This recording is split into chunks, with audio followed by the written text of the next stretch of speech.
まだこの世界は僕を飼いならしてたいみたいだ望み通りだろう。 Terima kasih atas kesempatannya. Perkenalkan, nama saya Syaifana Nabilah dengan NIM 610.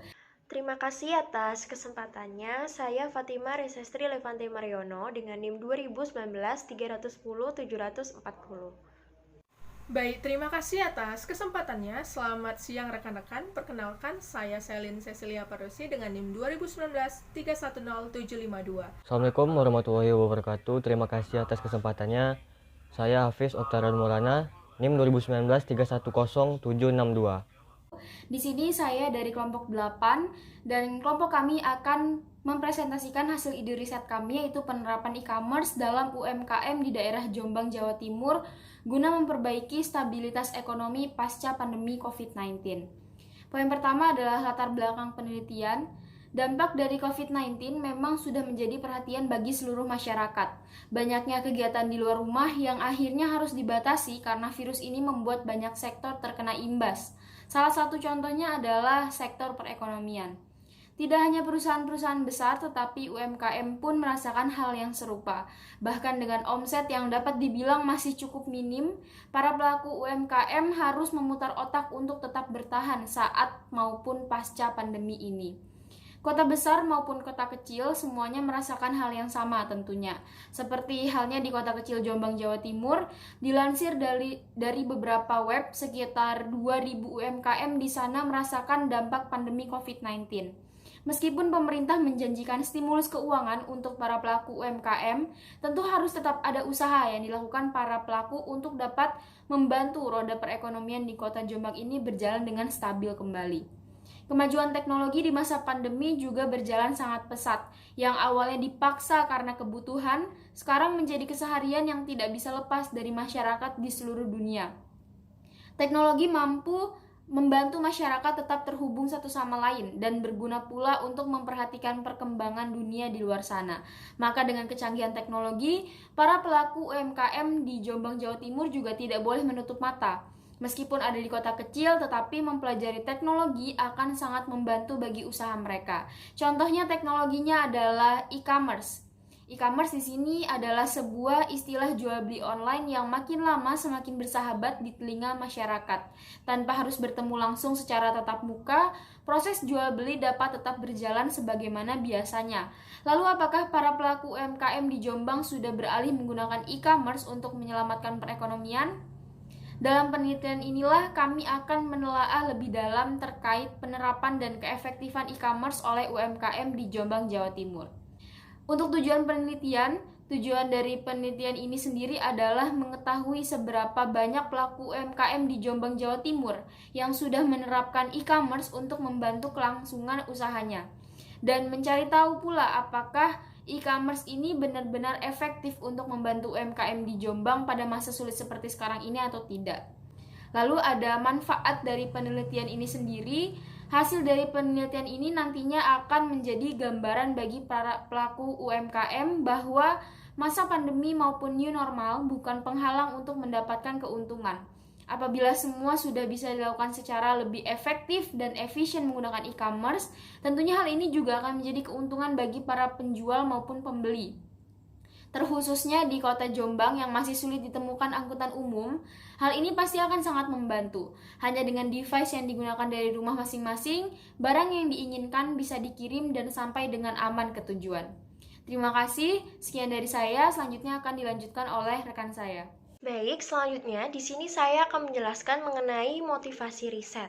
Seperti yang kita ketahui bahwa pandemi COVID-19 ini memberikan kerugian yang besar pada UMKM di Indonesia, baik itu dari kalangan bawah, menengah, maupun sampai dengan kalangan atas. Hal ini dikarenakan usaha-usaha yang mereka jalankan cukup besar pada saat pandemi COVID-19 ini. Dan banyak sekali berita yang beredar bahwa perusahaan melakukan kebijakan PHK kepada para karyawannya guna untuk meminimalisir penyebaran COVID-19. Selain itu, juga ada upaya pemerintah dalam menanggulangi atau meminimalisir penyebaran COVID-19 ini, yaitu dengan diberlakukannya social distancing dengan berskala besar atau yang biasa disebut dengan PPKM. Dan yang seperti kita ketahui bahwa PPKM sendiri memiliki kebijakan untuk melakukan usaha-usaha yang dilakukan dengan jam operasional yang telah ditentukan. Bahkan untuk kebijakan PPKM sendiri di mana aktivitas hiburan juga harus ditutup terlebih dahulu.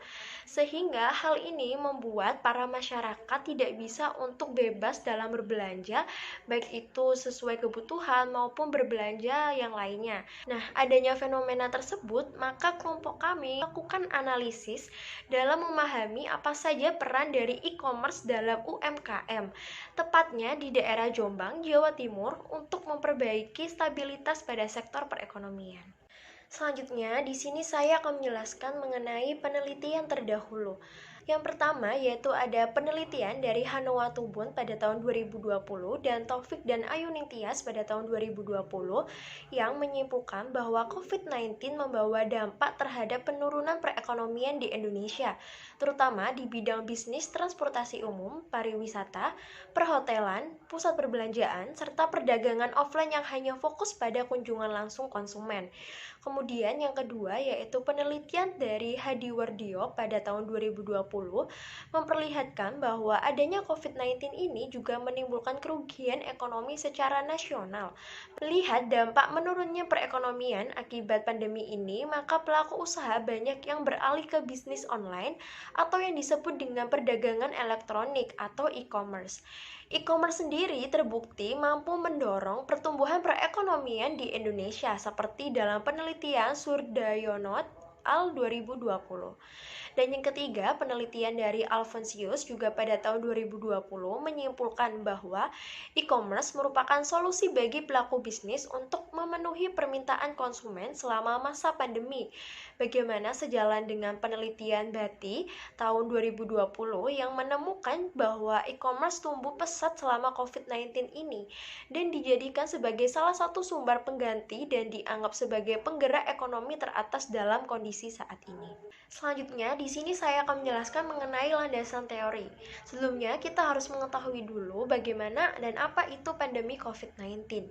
COVID-19 sendiri merupakan penyakit menular yang disebabkan oleh virus dari golongan coronavirus, yaitu SARS-CoV-2 yang juga sering disebut dengan virus corona.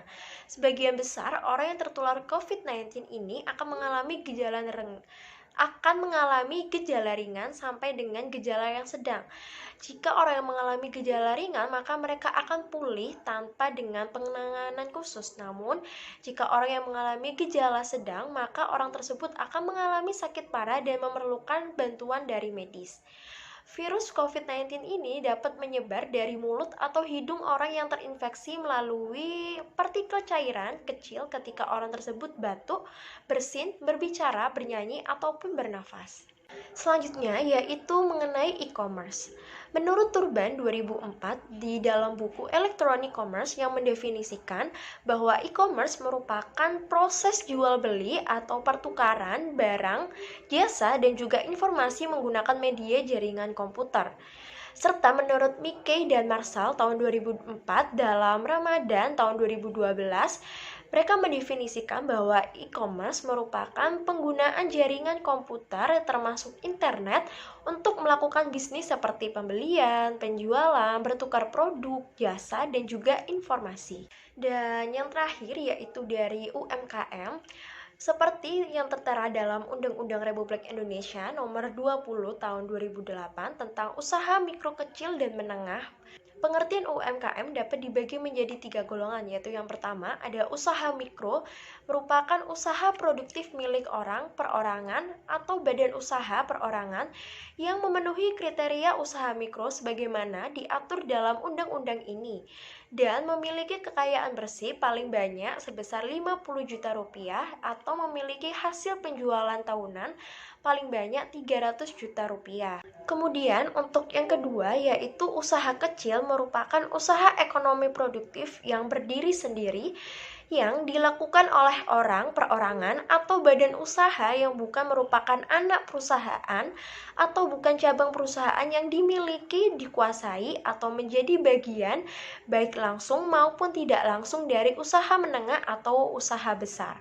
Usaha kecil sendiri memiliki kriteria dengan memiliki kekayaan bersih lebih dari 50 juta sampai dengan 500 juta rupiah, atau dapat memiliki hasil penjualan tahunan lebih dari 300 juta rupiah sampai dengan yang paling banyak yaitu 2,5 miliar rupiah. Dan yang terakhir yaitu mengenai usaha menengah, merupakan usaha ekonomi produktif yang berdiri sendiri yang dilakukan oleh orang perorangan atau badan usaha yang bukan merupakan anak perusahaan atau cabang perusahaan yang dimiliki, dikuasai, atau menjadi bagian baik itu langsung dengan usaha kecil maupun usaha besar dengan jumlah kekayaan bersih atau hasil penjualan tahunan sebagaimana yang telah diatur dalam undang-undang ini, yaitu dengan kriteria dengan kekayaan bersih lebih dari 500 juta rupiah sampai dengan 10 miliar, serta memiliki penjualan tahunan lebih dari 2,5 miliar sampai dengan paling banyak yaitu 50 miliar. Baik, sekian presentasi yang dapat saya sampaikan. Selanjutnya akan dilanjutkan oleh rekan saya. Terima kasih. Kali ini saya akan menjelaskan kepada rekan-rekan mengenai kerangka pemikiran dari ide riset kelompok kami. Nah, seperti yang sudah dijelaskan oleh rekan-rekan saya yang sebelumnya mengenai judul dari ide riset kami ini, maka di sini saya akan menjelaskan mengenai kerangka pemikiran.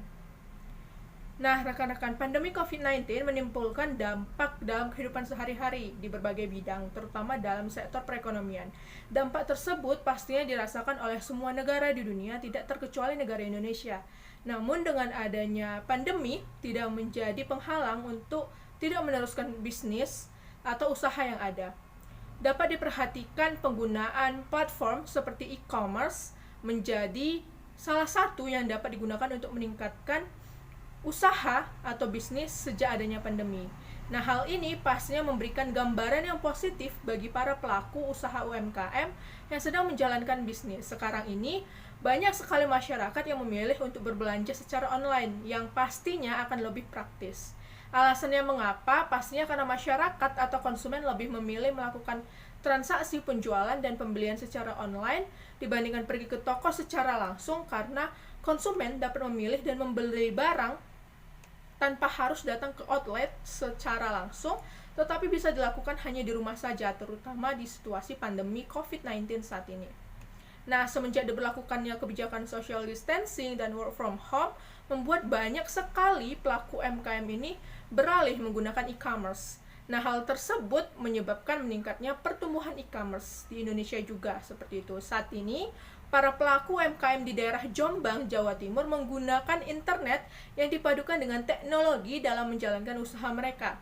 Mereka menggunakan e-commerce dalam menjual produk di situasi saat ini seperti melalui Shopee dan Tokopedia, seperti itu rekan-rekan. Nah, oleh karena itu muncullah kerangka pemikiran dalam ide riset kami, yaitu penelitian ini dilakukan oleh peneliti untuk mengetahui bagaimana peranan e-commerce di masa pandemi sekarang ini di kalangan para pelaku UMKM di daerah Jombang, Jawa Timur.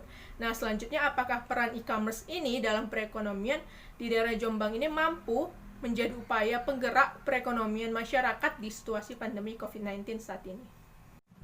Baik, selanjutnya adalah lokasi penelitian dari ide riset kelompok kami. Penelitian ini dilakukan di daerah Jombang, Jawa Timur. Nah, seperti yang sudah kita ketahui rekan-rekan, bahwa semenjak diberlakukannya kebijakan social distancing dan work from home, membuat banyak sekali toko dan konsumen offline serta para pelaku usaha UMKM ini beralih menjadi menggunakan e-commerce.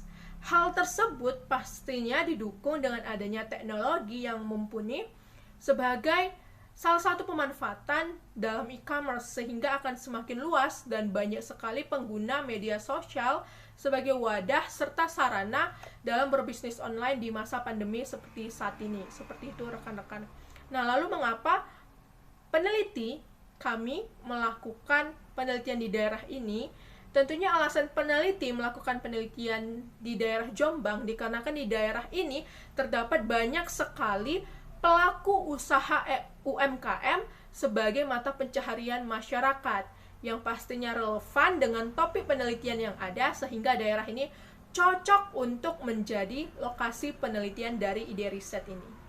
Baik rekan-rekan, sekian yang dapat saya sampaikan. Untuk selanjutnya akan dijelaskan oleh rekan saya. Terima kasih. Baiklah, untuk yang selanjutnya adalah pengukuran. Penulis menggunakan metode empiris dikarenakan ditemukan munculnya persoalan yang mempunyai sifat sementara yang tentu saja akan mengalami perubahan. Hal ini dilakukan agar memperoleh informasi yang meliputi tinjauan, pendapat, dan gagasan yang akan digunakan dalam bahan analisis oleh penulis dalam penyusunan artikel ini. Penulisan tentang peranan e-commerce di berbagai kalangan di Indonesia dalam berbagai bidang perekonomian akibat dari dampak pandemi COVID-19 memakai pendekatan kualitatif. Menggunakan pendekatan kualitatif dilaksanakan sebab ingin menelusuri lebih dalam peristiwa-peristiwa yang bersifat deskriptif dalam suatu peristiwa sosial yang terjadi dalam waktu yang sama. Dalam artikel ini diharapkan dapat membagikan manfaat untuk masyarakat luas di Indonesia. Baik, yang berikutnya adalah strategi yang bisa digunakan oleh UMKM agar bisa bertahan pada masa-masa pandemi. Yang pertama, melakukan penjualan e-commerce. Kemudian selanjutnya melakukan pemasaran dengan digital marketing, memperbaiki kualitas produk dan layanan, serta menjalin hubungan yang baik dengan para konsumen. Baik, yang selanjutnya adalah jenis-jenis sumber data. Sumber data penulisan artikel ini memakai data sekunder, yaitu data yang diperoleh dari orang lain, bukan dari penulis sendiri, atau mendapatkan data dari olahan data primer. Memperoleh data sekunder dapat melalui literatur, jurnal, dan artikel yang berisi tentang tinjauan penelitian terlebih dahulu yang memiliki keterkaitan peristiwa yang akan dikaji. まだこの世界は僕を飼いならしてたいみたいだ望み通り